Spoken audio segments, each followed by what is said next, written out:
আসসালামু আলাইকুম ভিউয়ার্স। আজকে আব্বু বাজারে টাটকা শাক পেয়েছিল, তাই সেটাই নিয়ে এসেছে। তা আম্মু ভাবলো টাটকা শাক যেহেতু আনছে, টাটকা টাটকাই খাওয়া যাক আর কি। তাই সাথে সাথে আম্মু রান্না করে নিল। তো শাক রান্না করার জন্য প্রথমে একটি ডেকচি নিয়ে নিব। ডেকচির মধ্যে আম্মু দিয়ে দিচ্ছে সামান্য পরিমাণ তেল। যেহেতু শাক রান্না করছে, শাকের মধ্যে তো বেশি তেলের প্রয়োজন নেই, তাই অল্প করেই দিছে। আপনাদের যদি কম মনে হয় আরেকটু করে দিয়ে দিবেন আর কি। তারপর সেখানে দিয়ে দিল কয়েকটা থেতো করা রসুন।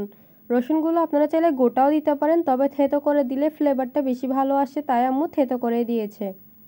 রসুনগুলো হালকা পোড়া পোড়া হয়ে আসলে সেখানে দিয়ে দিবে সামান্য পরিমাণ পেঁয়াজ কুচি, ধনেপাতা কুচি, সামান্য পরিমাণ মরিচ বাটা দিয়ে ভালো করে নেড়ে চেড়ে কিছুক্ষণ তেলের সাথে কষিয়ে নিবে, যাতে পেঁয়াজ রসুন সব কিছুর কাঁচা গন্ধ দূর হয়ে যায় আর কি।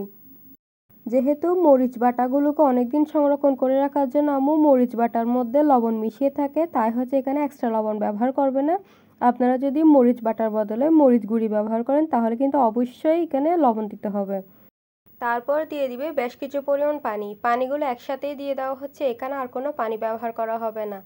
তারপরে দিয়ে দিল মাছের মশলা। যেহেতু চিংড়ি মাছ দিয়ে রান্না করা হবে, তাই হচ্ছে আম্মু মাছের মশলা দিয়েছে। আপনারা চাইলে কিন্তু স্কিপও করতে পারেন। মাছের মশলা দেওয়ার পর এখানে দিয়ে দিল চিংড়ি মাছগুলো। চিংড়ি মাছগুলো আগে থেকে ধুয়ে পরিষ্কার করে রেখেছিল। চিংড়ি মাছগুলোকে দিয়ে ভালো করে নেড়ে চেড়ে নিবে।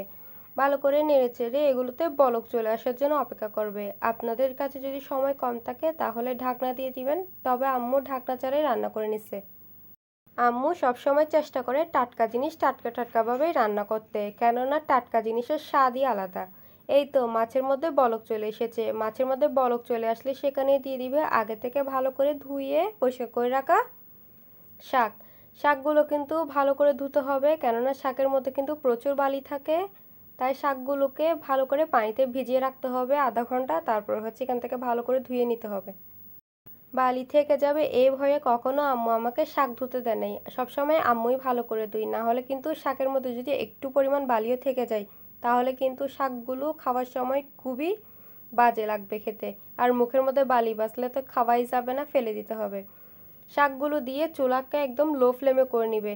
লো ফ্লেমে করে আম্মু ঢাকনা দিয়ে দিবে। ফ্লেম যদি বড় থাকে তাহলে তো শাকগুলো পুড়ে যাবে। শাক রান্না হতে বেশিক্ষণ সময় লাগে না, যেহেতু আমরা আগেই চিংড়ি মাছটা ভালো করে রান্না করে নিছি।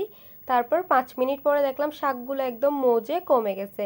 দেখেন শাকগুলো কতটুকু ছিল প্রথমে, এখন তো একদম কমেই গেছে। তারপরে আমি একটু ভালো করে নেড়ে চেড়ে নিচ্ছিলাম।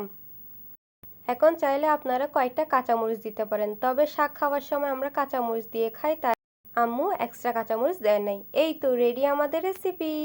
আল্লাহ হাফেজ।